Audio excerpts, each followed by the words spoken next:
जय हिंद दोस्तों। आज हम बात करते हैं अपने नई सीरीज के बारे में जिसका हेडलाइन है what is a stock exchange.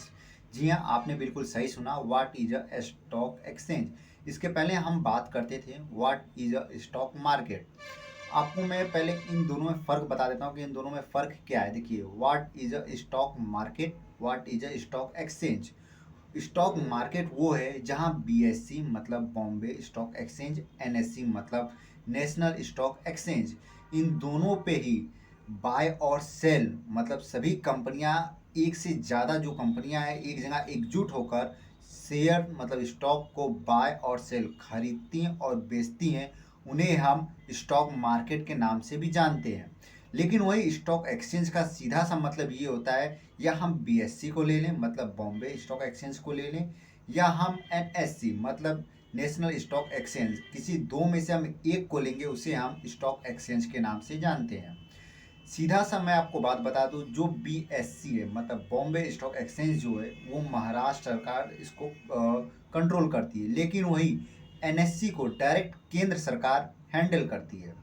आइए हम बात करते हैं अब सीधा अपने टॉपिक के बारे में, जिसका नाम है what is a stock exchange. आखिर ये स्टॉक एक्सचेंज क्या चीज़ है?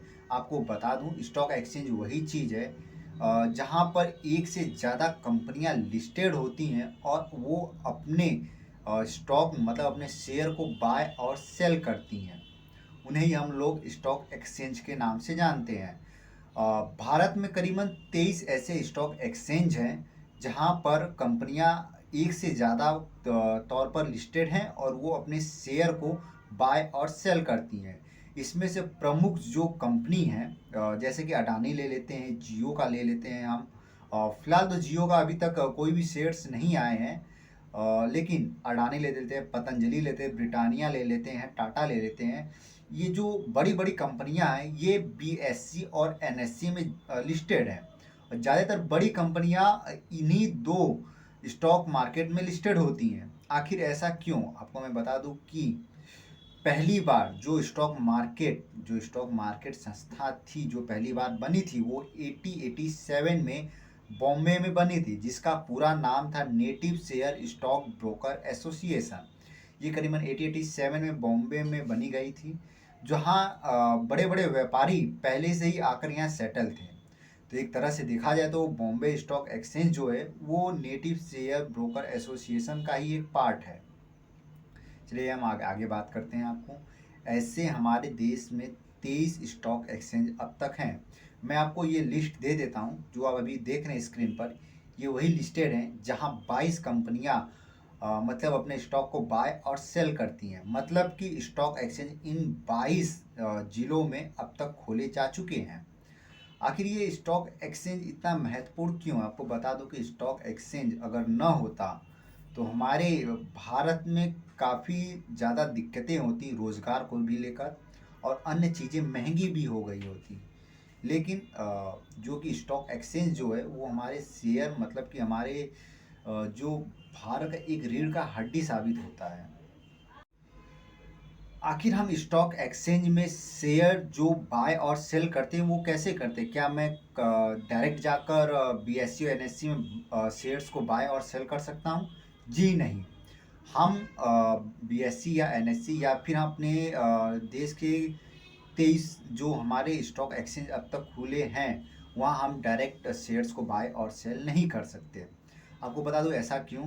तो ऐसा जो हमारी सेबी है कुछ रूल्स और गाइडलाइंस को जारी की है, जिसके तहत हम डायरेक्ट कंपनियों से बाय और सेल शेयर्स को नहीं कर सकते। इसके लिए हमें एक ब्रोकर मतलब एक दलाल की ज़रूरत होती है। दलाल ये वही दलाल नहीं है जो हम और आप समझ रहे हैं, जो ज़मीन बिकवाते हैं या घर को बिकवाते हैं, ये वैसे दलाल बिल्कुल नहीं है। ये दलाल अलग होते हैं। इन्हें हम इंग्लिश में ब्रोकर के नाम से जानते हैं। स्टॉक ब्रोकर भी कह सकते हैं, ब्रोकर भी कह सकते हैं, स्टॉक एनालिसिस ब्रोकर भी कह सकते हैं। इनका सीधा सा काम यही होता है कि अगर आप उनके पास जाते हैं तो ये आपको उस शेयर्स को अपने लाइसेंस के थ्रू बाय और सेल करवाते हैं। फिर आपको बाद में एक पिन मिलता है, जिस पिन के तहत मतलब कि एनएससी और बीएससी में एक अकाउंट अलग से खुलता है। वो आपको एक पिन दिया जाता है, वो एक सेफ्टी पिन होता है, जिसमें आप अगर पिन को एंटर करेंगे अपने ऐप या अपने वेबसाइट पर, तो आपने अब तक जितने भी अपने शेयर्स को खरीदे होंगे वो उसमें दिख जाएंगे। यहाँ फिर ब्रोकर का कोई रोल नहीं रह जाता कि वो अगर कहीं भाग गया तो आपके शेयर सारे खराब हो जाएंगे या फिर गुम हो जाएंगे या किसी भी तरह से वो बंद हो जाएंगे, ऐसा बिल्कुल नहीं है। उनका काम बस एक होता है, वो आपको शेयर बाय और सेल करवाने तक का।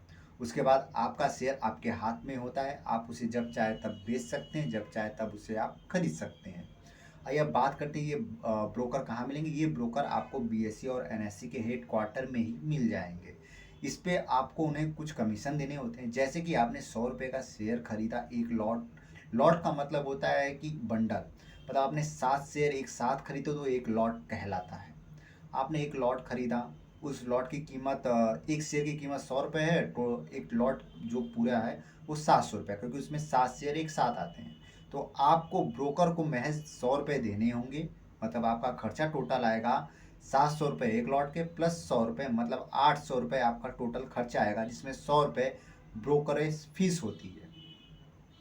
ये ब्रोकरेज फीस अगर हम उन्हें दे देते हैं तो वो हमें शेयर्स बाय और सेल अपने आईडी के थ्रू दिलवा देते हैं, जिसके बाद ये हमारे एनएससी या बीएससी के अकाउंट में डायरेक्ट ट्रांसफ़र ये शेयर्स हो जाते हैं, जो हमें सेफ्टी पिन के तौर पर मिलते हैं। एक पिन मिलता है 4 नंबर या 6 डिजिट का, वो हमारा सेफ्टी पिन होता है।